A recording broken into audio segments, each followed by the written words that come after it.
I came to early childhood education when I moved back to Chicago. I came here straight out of school, taught 7th and 8th grade in Catholic schools on the near west side of the Precious Blood campus of the Our Lady of the West Side School. Taught middle school in California. When I came back, felt like I wanted to perpetuate my career goal of being a principal, and so thought, what is as low as I will go? And 3rd grade was it. And so I taught 3rd grade at Bret Harte Elementary School, and it's fun to see one of my previous colleagues here today among other friendly faces. And started my relationship with Erikson Institute as a principal at Audubon when a colleague gave me a call and simply needed somebody else to sign on the dotted line for a grant that the then AMPS office was offering for professional development, and they had changed the rules, and now you couldn't apply as an individual school, you had to apply with a partner school.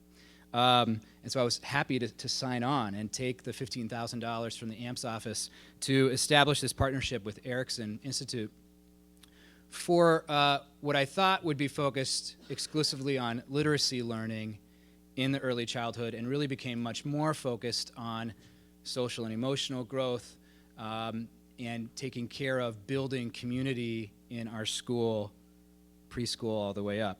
And I think that's one of the explanations for the success that we had at a school. I do feel like I stand a bit accused, and perhaps I'll convict myself by some of Dr. Payne's comments about our focus as a system on test scores. And it would be insincere of me to say that I got my promotion, my current job, for a reason other than outstanding test scores as a principal at Audubon School. It's an important part of what principals are called upon to do on a year-on-year basis. And do recall at one point thinking about an intervention program that I had the opportunity to put into place at Audubon, and thinking to myself, if we only did this in 4th grade, my value-added scores would look really good. Unfortunately, resisted that temptation to direct response to intervention services to simply boost value-added scores, and ended up starting much, much earlier. But those thoughts do cross our minds, and it takes discipline and repeated reminders in situations like this to remind us of what's really important in our work. So I'm very thankful for my time in the back row after lunch, listening to the speakers, to be reminded that we need to judge our schools on much more than DIBELS and ISAT and value add.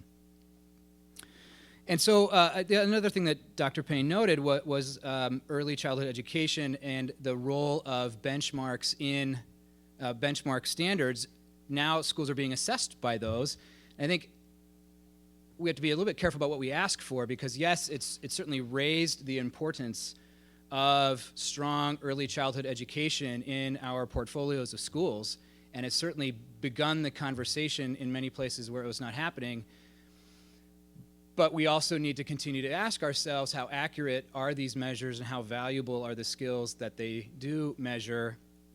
And as a system, how do we, as a school system, how do we balance the need to have reportable academic achievement standards that communicate value, but that also communicate a need for quality as well in our schools?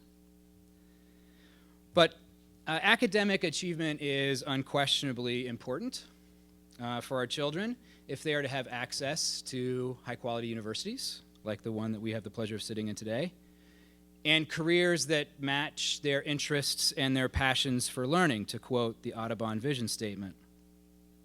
Our children, our students, must achieve at very high levels on academic standardized tests, and they must be able to show evidence of this achievement. I met with a group of young parents of young children, yesterday with a college advisor who said that an ACT score of 24 is an absolute minimum to be considered. So a CPS kind of sets a bar at 21, which is we're nowhere near attaining at this point. We have to, I think, think about what opportunities is that going to set our children up for. But so standardized testing is what I'm saying is a reality that doesn't look like it's going away anytime soon. However, the gym teacher at Audubon gave me an article from the New York Times Magazine just a few months ago that talked about, it was a narrative account, not a research-based account, but a narrative account of a charter school, a KIPP charter school in New York City that was tracking their students into college. And KIPP has done some amazing things around getting children prepared and admitted into college. And the leaders of the KIPP Academy that were in this article were dismayed and upset by what they were finding about what was happening to their graduates once they got to college and their ability to make it through college.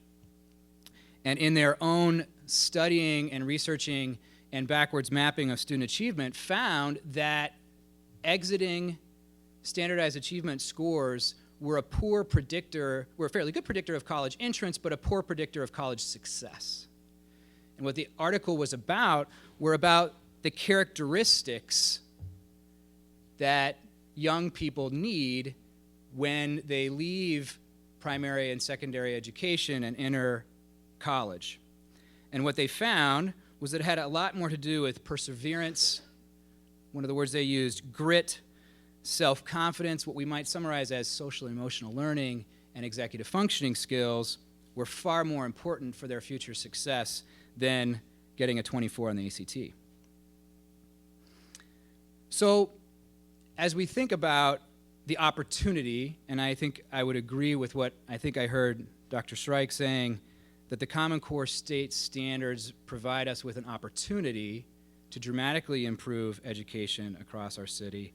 But what would happen if we not only backward mapped content and academic skills, but also social, emotional, and executive functioning expectations that we know our children will need?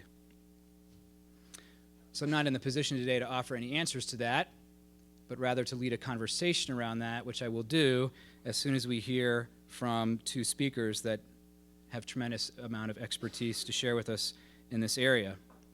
So I'll come back after Professor Chen and Dr. Dennis have an opportunity to speak with you. We're going to use a protocol that I learned at a workshop at a conference that I was at in Washington, D.C. just a couple of months ago called the Kiva protocol, which you can get copies of on your way out. So you can figure out later if I actually follow the rules and did it correctly. And we'll have to punt a little bit to accommodate for the lack of tables where we're all sitting, but we'll make that work. But right now, it's my pleasure to introduce our two next speakers. Professor Jackie Chen is lead investigator for the Early Math Educational Program here at Erikson, which is a pre-K to third grade professional development initiative. And Dr. Sarah Dennis, whom I've had the pleasure of working with extensively at Audubon, is a facilitator for the New Schools Project. And that title doesn't really do you justice as just an incredible champion for young children. Professor Chen?